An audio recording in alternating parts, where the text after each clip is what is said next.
మూడు వెరైటీలు చూసుకోవచ్చు. మీరు వ్యత్యాసం ఏంటో మీరే చెప్పాలి. ఇదేలా కాసింది, అదేలా కాసింది, అదేలా ఉంది అంటే కాయ దీంట్లో బాగుందా, దాంట్లో బాగుందా, ఏదైనా వ్యత్యాసం ఉంటే మీరే చెప్పాలండి. అదే విషయం మీకు ఎలా నచ్చిందో చూసుకోవచ్చు. కాయ సైజ్ అయితే ఏంది, క్వాలిటీ అయితే ఏంది, షైనింగ్ అయితే ఏంది, గింజలు ఎలా ఉంది, కాయ రంగు ఎలా ఉంది చూడండి. కింది అడుగు కాయ కూడా డాగ్ లేదండి ఇప్పటి వరకు. మచ్చ కానీ ఏన్కూర్ షాప్ లోనే దొరుకుతుంది, బయట ఎక్కడా దొరుకుతుంది ఈ వెరైటీ. అవునా, మీ పేరండి?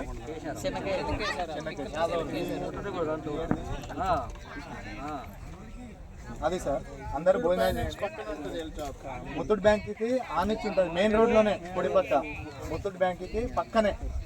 అదే సార్ ఈ మూడు వెరైటీలు మన దగ్గరే దొరుకుతాయి, బయట ఎక్కడా దొరుకుతుంది. శ్రీవల్లి, నిహాను, సుగుణ ఈ మూడు మన దగ్గర దొరుకుతాయి. చూసుకోవచ్చు సార్, మీరు కాపు అయితే చూసుకోవచ్చు. ఈ 4 ముక్కలు చూసుకోవచ్చు. ఇది 30 క్వింటల్ బిట్టు, 4 ముక్కలు చూసుకోవచ్చు. 4 మూలలు చూడండి, ఆ బిట్టు కూడా చూసుకోవచ్చు. అదైతే కోపించారు.